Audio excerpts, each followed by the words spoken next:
దేవుడికి దీపారాధన చేసే సమయంలో మరి దీపాన్ని ఏ నూనెతో వెలిగించాలి అనేటువంటి సందేహం చాలామందిలో ఉంటుంది.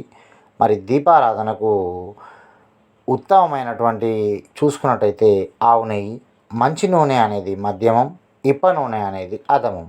మరి ఈ ఆవు నెయ్యితో వెలిగించినటువంటి దీపం యొక్క ఫలితం అనేది అనంతం. అష్టైశ్వర్యాలు, అష్టభోగాలు సిద్ధిస్తాయి. వెండి లేదా పంచలోహాలతోనూ మట్టితో చేసిన దీపాలు అత్యుత్తమం. అలాగే వేరుశనగ నూనెతో చేసినటువంటి దీపారాధన అనేది అస్సలు చేయకూడదు. శ్రీ మహాలక్ష్మికి ఆవు నెయ్యితో దీపము మరియు గణపతికి నువ్వుల నూనెతో వెలిగించినటువంటి దీపం అంటే చాలా ఇష్టం. దీని వలన మనము పూజ చేసుకున్నటువంటి యొక్క పుణ్యఫలం అనేది మనకు దక్కుతుంది. మరి ఈ వీడియో కనుక మీకు నచ్చినట్టయితే లైక్ చేయండి, షేర్ చేయండి.